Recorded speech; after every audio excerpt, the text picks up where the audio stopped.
बढ़ो, हम तुम्हारे साथ हैं। जीत हमारी इंशाल्लाह, जीत हमारी इंशाल्लाह, जीत हमारी इंशाल्लाह, दुश्मन हारी इंशाल्लाह, दुश्मन हारी इंशाल्लाह, जीत हमारी इंशाल्लाह।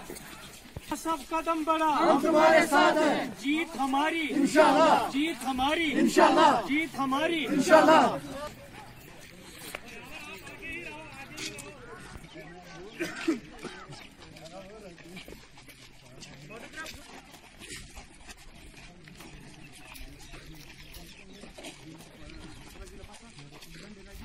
बाबा साहब कदम बढ़ाओ, हम तुम्हारे साथ हैं। बाबा साहब कदम बढ़ाओ, हम तुम्हारे साथ हैं। बाबा साहब कदम बढ़ाओ, हम तुम्हारे साथ हैं। जीत हमारी इंशाल्लाह, जीत हमारी इंशाल्लाह, जीत हमारी इंशाल्लाह, दुश्मन हारी जीत हमारी इंशाल्लाह। अस्सलाम वालेकुम नाजरीन, आप देख रहे हैं कश्मीर प्रेस न्यूज। मैं हूं आपका मेजबान मलिक मुजफ्फर, आपकी खिदमत में एक बार फिर हाजिर।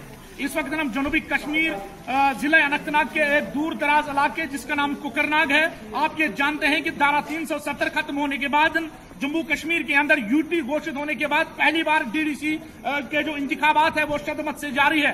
इसी पस मंजर में जहां यहाँ की मेन स्ट्रीम पार्टियां हैं, अगर हम नेशनल कॉन्फ्रेंस, अगर हम कांग्रेस, अगर हम पीडीपी या दूसरे पार्टियों की बात करें, तो इसी पस मंजर में हमारे कुछ बेहतरीन कैंडिडेट अपनी किस्मत आजमाने के लिए आजाद उम्मीदवार के तौर पर सामने आ रहे हैं। इसी पस मंजर में हमारे साथ इशफाक साहब जुड़ चुके हैं, अभी अपनी जो नामजद की जो कागजात है वो दाखिल करके आए हैं। कश्मीर प्रेस न्यूज उनको पहले खैर मकदम करते हैं और इसके साथ साथ हम उनको ये गुजारिश करते हैं कि किन चीजों ने उनको इलेक्शन में आने के लिए तैयार किया है, हमसे बेहतर यही जानते हैं। चलिए नाजरीन उन्हीं के पास जाते हैं। सबसे पहले खैर मकदम इशफाक साहब का।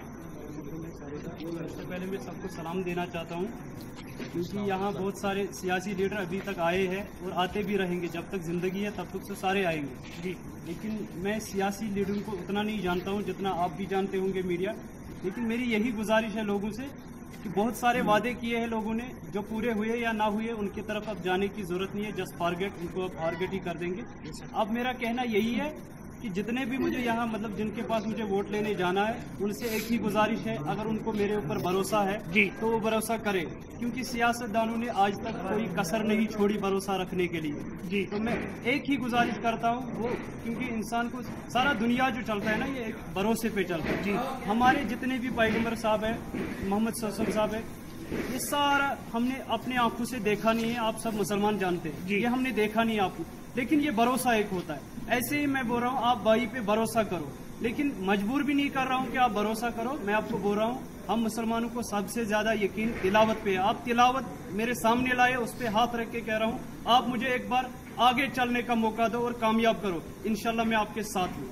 अभी पहले तो इशफाक साहब सेना में जिस तरीके से उन्होंने यहाँ की पहरादारी की है, पूरे अगर हम इस मुल्क की बात करें एक सिपा के तौर पर रक्षा की है, तो अब वहां से खैराबाद कहने के बाद सियासत में आने का क्या मकसद है सर? देखिए ये जो हमारी सिक्योरिटी एजेंसी की बात है, मैं वहाँ चीफ मैनेजिंग डायरेक्टर हूँ एट प्रेजेंट अभी भी।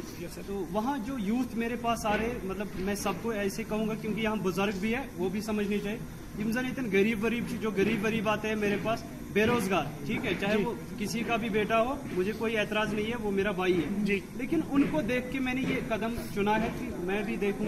अब कह रहे हैं कि मतलब नौकरी मिलेगी, वो मिलेगी, ये सारा झूठ है। अभी जो भी मुझे कामयाब करना चाहता है वो इसलिए करे कि मैं उनकी तरफ ये बात उठाऊंगा कि मतलब प्राइवेट सेक्टर जितने भी है मैं मांग करूंगा सेंट्रल गवर्नमेंट से, जो भी हमारी अथोराइज होगी आगे गवर्नमेंट, उनसे गुजारिश करूंगा कहीं ना कहीं कसर हो रही है, कहीं ना कोई एक्शन है ऐसा हो रहा है जिससे हमारे यूथ जो है गलत इस्तेमाल करने के लिए। कुछ लोग ऐसे कह रहे हैं जनाब फलानी भाई मेरा पत्थर उठा रहा है, वो मजबूर हो रहा है पत्थर उठाने के लिए, नहीं तो उसकी कोई मजबूरी पत्थर उठाने की जरूरत नहीं है। बहुत सारों ने ऐसा कहा था कि जिनके हाथ में पत्थर है उनके हाथ में लैपटॉप होगा, लेकिन आया नहीं। मेरे ख्याल से उनके हाथ में अपना पैसा भी नहीं आया जब वो मतलब दूसरे काम में लग गए, मजदूरी में।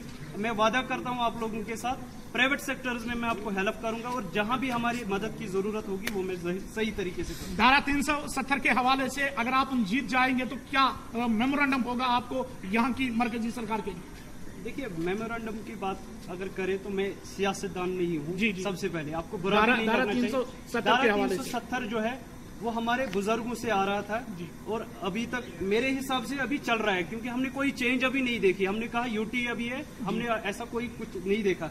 अब जब मैं कहूंगा भाई को आप वोट डालो, जनाब मैं अब 370 हमने तोड़ दिया, अब हम यूटी में है, तो इसको यूटी ये तब लग जाता जब यहाँ कोई लड़का घर में बैठा था, अनएम्प्लॉयमेंट था वो, अनयूथ था वो, लेकिन वो जब किसी गवर्नमेंट जॉब में ना कोई जगह मिली उसे, ना कोई कुछ हुआ, तो उसे कहाँ लगेगा 370 टूटा तो उसे में हमें फायदा है। मेरे हिसाब से जो 370 टूटा है ये सियासतदान जान सकते हैं कि ये अच्छा हुआ कि गलत हुआ। वो तो सेना में आप रह चुके हैं, सेना में जिस तरीके से ईमानदारी के साथ आपने काम किया, अगर आप सियासत में आए तो क्या होप देना चाहते हैं यहाँ के लोगों को कि इसी तरीके से आप काम भी करेंगे?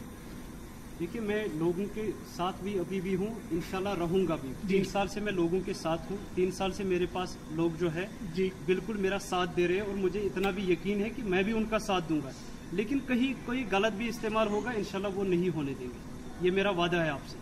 गुप्कार एलानिस के बारे में सर आप मुख्तसरन क्या कहना चाहते हैं? वो मैं नहीं जानता हूँ। मैंने सबसे पहले आपको जो सवाल किया, यहाँ से मैं सवाल करने वाला कोई नहीं हूँ, आम इंसान हूँ अभी, क्योंकि अभी डीडीसी कैंडिडेट में बना, फॉर्म मैंने सबमिट किया, कोई अथोराइज नहीं हूँ, लेकिन मैंने इतना कहा गुफ्कार एलानिस में। अच्छा, आखिरी बात हम सर, किस मुद्दे ने, किस इम्प्रूवमेंट ने आपको मजबूर किया सियासत में आने के लिए? क्या आपको लग रहा है कि किन चीजों को अभी भी मतलब इम्प्रूवमेंट करना बहुत जरूरी है, को करना जरूरी है? ये सवाल आपने सही किया है।